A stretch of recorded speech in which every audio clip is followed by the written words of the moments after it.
Hello, seventh grade. Moving on to our next lesson, which is a combination again.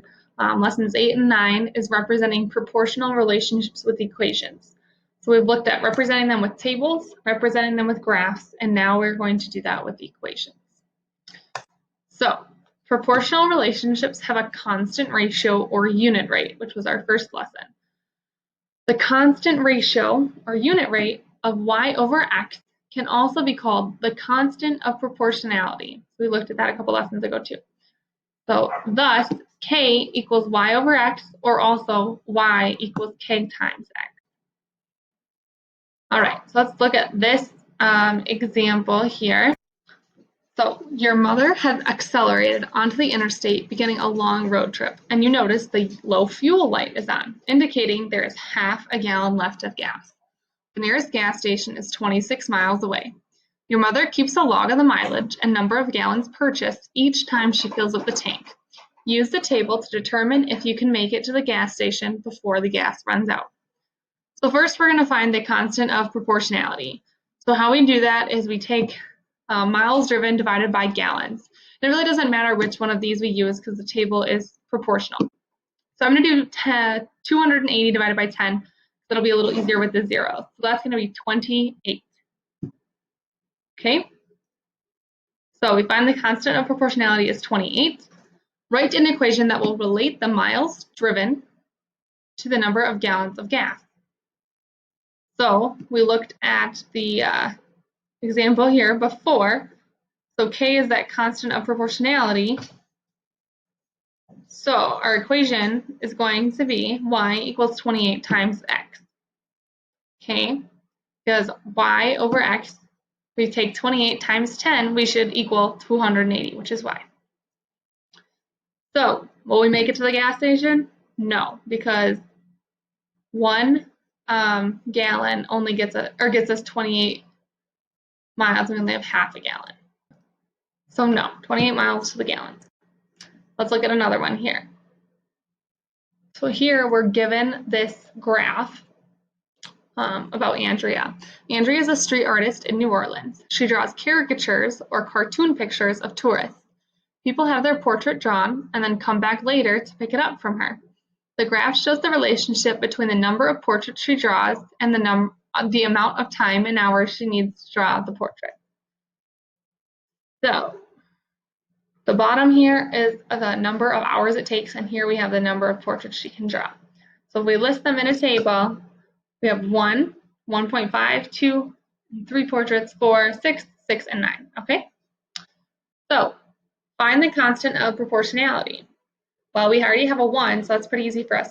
She can do 1.5 portraits per hour. So our constant of proportionality is 1.5.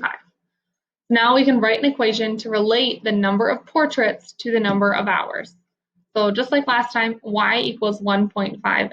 We take 1.5 times the number of hours, we should get the number of portraits. So last one before you work through one on your own. Jackson and his grandfather constructed a model for a birdhouse. Many of their neighbors offered to buy the birdhouses. Jackson decided that building birdhouses could help him earn money for his summer camp, but he is not sure how long it will take him to finish all of the requests for birdhouses. If Jackson can build 7 birdhouses in 5 hours, write an equation that will allow Jackson to calculate the time it will take him to build any given number of birdhouses, assuming he works at a constant rate.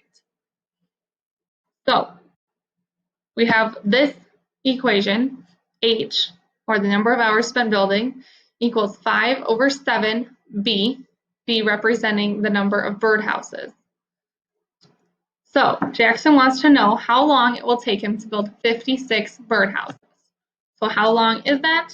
Well, we have h represents the number of hours spent building. So 5 over 7 times 56 would get us the number of hours, which is 40 hours.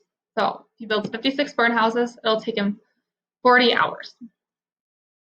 So when setting up the equation, the constant of proportionality equaled the dependent over the independent. In the problem we just did about Jackson, the number of birdhouses is dependent on how many hours he spends building them.